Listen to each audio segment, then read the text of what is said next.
بسم اللہ الرحمن الرحیم۔ فلائی نیوز کے تمام دیکھنے اور سننے والوں کو خوش آمدید۔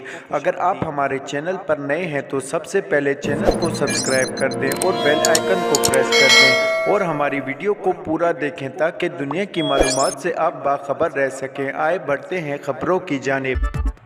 زلزلہ متاثرین کی امداد کے لیے پاک بحریہ کا جہاز 1000 ٹن سے زائد سامان لے کر ترکیہ روانہ ہو گیا۔ ترکیہ اور شام کے زلزلہ متاثرین کے لیے NDMA اور افواج پاکستان کی کاوشیں جاری ہیں۔ پاک بحریہ کے جہاز نصر پر 1000 ٹن سے زائد سامان کراچی سے روانہ کر دیا گیا۔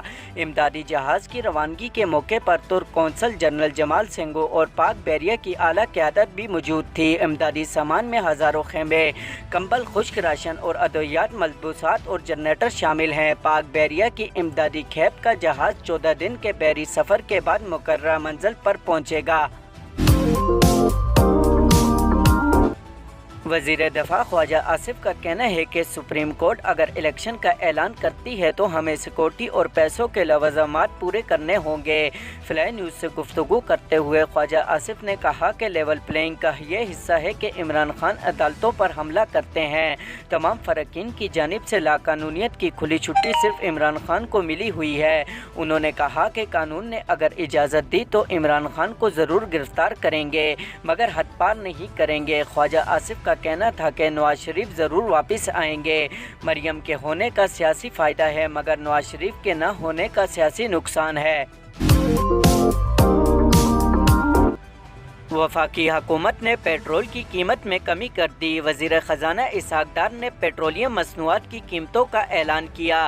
انہوں نے کہا کہ پیٹرول کی قیمت میں 5 روپے فی لیٹر کمی کی گئی ہے اور نئی قیمت 267 روپے فی لیٹر ہو گئی۔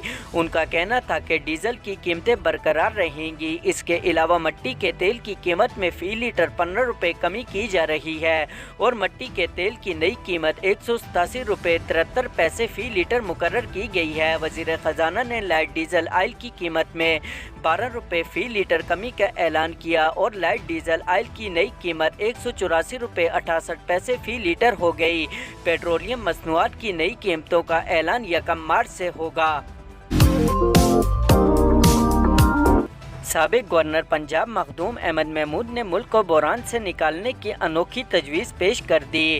رحیم یار خان میں ایک تقریب سے خطاب کے دوران صدر پیپل پارٹی جنوبی پنجاب اور سابق گورنر مخدوم احمد محمود نے کہا کہ ہم پیٹرول دبئی سے بھی سستا بیچ رہے ہیں۔ انہوں نے کہا کہ میرے اختیار میں ہو تو پیٹرول 500 روپے لیٹر کر دوں، اگر ٹریفک پھر بھی کم نہ ہو تو پیٹرول 600 روپے لیٹر کر دوں۔ مخدوم احمد محمود کا کہنا تھا کہ اگر بجلی کا یونٹ 100 روپے ہو تو ہیوی لائٹس کوئی بھی نہیں چلائے گا۔ ملک کو بچانے کے لیے گیس کی قیمتوں میں 10% اضافہ کیا جائے۔ انہوں نے مزید کہا کہ لیڈر عوام کی بات کو سن کر سیاست کرتے ہیں تو ملک نہیں بچے گا۔ بسمہ معروف نے پاکستان وومنز ٹیم کی قیادت سے استعفیٰ دے دیا۔ پاکستان کرکٹ بورڈ کی مینجمنٹ کمیٹی کے چیئرمین نجم سیٹھی نے پاکستان وومنز ٹیم کی کپتان بسمہ معروف کا استعفیٰ قبول کر لیا۔ نجم سیٹھی نے سوشل میڈیا پر بیان جاری کرتے ہوئے کہا کہ بسمہ معروف نوجوان کھلاڑیوں کو قیادت کا موقع دینا چاہتی ہیں، وہ پاکستان کے لیے بطور عام پلیئر دستیاب ہوں گی۔ واضح رہے کہ بسمہ کی قیادت میں پاکستان نے 62 میں سے 27 T20 جیتے جبکہ 32 میں شکست ہوئی۔ اس کے علاوہ پاکستان نے بسمہ کی کپتانی میں 34 میں سے 16 ون ڈے میچز میں کامیابی بھی حاصل کی۔